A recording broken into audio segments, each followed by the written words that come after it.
Saludo a Valeria Moya, ella es una de nuestras expertas económicas y financieras. Valeria, ¿cómo estás? Muy buenas noches. Muy bien, Leo, buenas noches. Oye, pues te invité porque sigue ahí el tema de qué tan complicadas, vamos a usar ese adjetivo, serán las finanzas públicas para el próximo gobierno.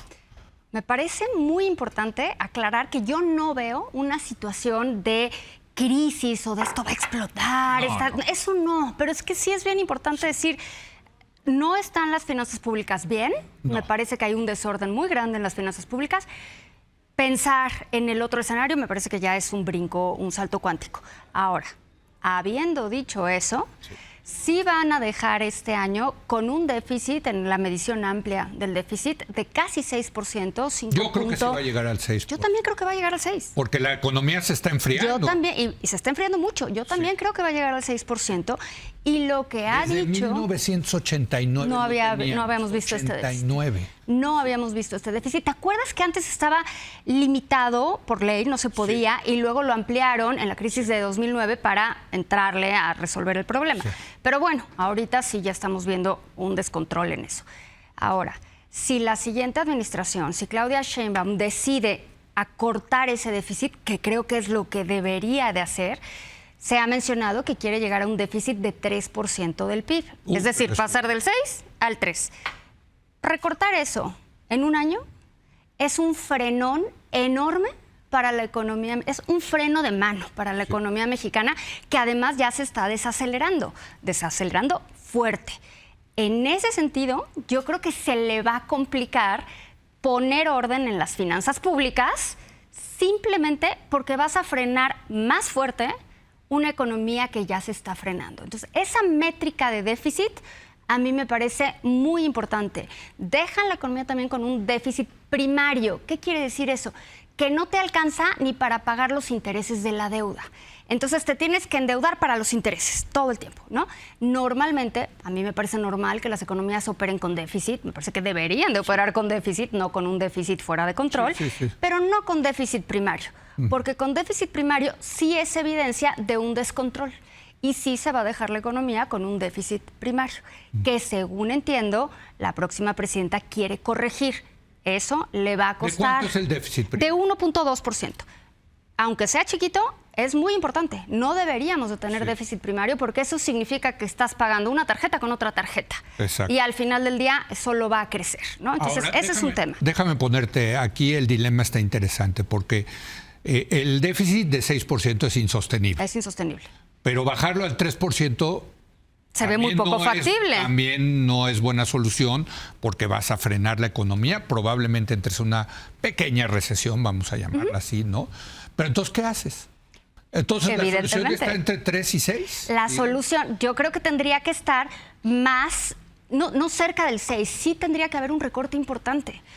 ¿Qué tanto y qué recortas? Es lo que me parece crítico y que no sé qué vaya a hacer la próxima presidenta o el actual próximo secretario de Hacienda, porque hay que decir que este déficit pues es hechura del secretario de Hacienda, ¿no? Por instrucciones del presidente, pero pues estoy de acuerdo. Pero al final del día es su responsabilidad. Pero a mí me parece una buena noticia que se quede Rogelio Ramírez de la O. A mí no tanta.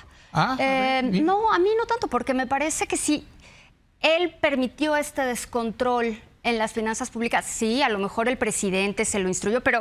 Era año electoral y eso, echaron toda pues sí, pero ¿y entonces? La carne al asador. ¿Y entonces qué? ¿No tiene uno palabra de honor o no tiene...? No, pero imagínate que entre uno nuevo que empiece a ver las tripas de lo que hay allá adentro. Ahora, hay que ver si el secretario de Hacienda se quiere quedar, porque sí va a tener que tomar medidas drásticas para corregir una situación que él generó. Pues sí. Y eso no sé si esté dispuesto, pero eso es otra conversación. Bueno, hay rumores, ¿no? Pero no vamos a... Esa es otra conversación, exactamente. Así es. Bueno, entonces sí va a tener que haber un recorte.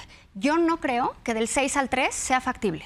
Sobre todo con una desaceleración. O sea, creo que lo podrán poner lo veremos en el paquete económico. Bueno, vamos a ver qué se propone ahí.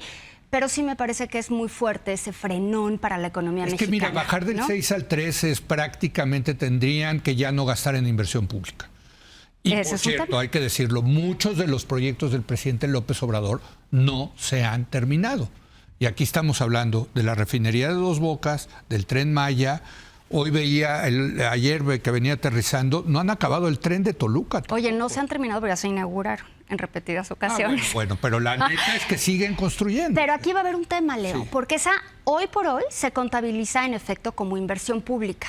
Sí. Cuando se termine eso, en teoría, una inversión te tendría que dar rendimientos continuamente. Pero es que esa es la definición de inversión al final del día. Van a acabar habiendo sido proyectos de gasto público. ¿Y qué va a pasar cuando se terminen esos proyectos? O sea, van a tener porque le van a tener que seguir metiendo lana. Entonces vas a tener un problema estructural donde sí te va a costar meter la inversión pública porque vas a tener una restricción presupuestal fuerte. ¿Y a qué le vas a meter? Pero, por ejemplo, si dejan de gastar en inversión y paran Dos Bocas, el Tren Maya, imagínate el impacto económico en el sur del país. No, ese impacto se va a ver, ¿eh? Debo decirte que, aunque vamos a suponer que la terminan el tren y terminan la refinería, pues cuando la terminen, ¿qué va a pasar con los miles de trabajadores que los estaban construyendo? ¿Qué haces? No los llevas.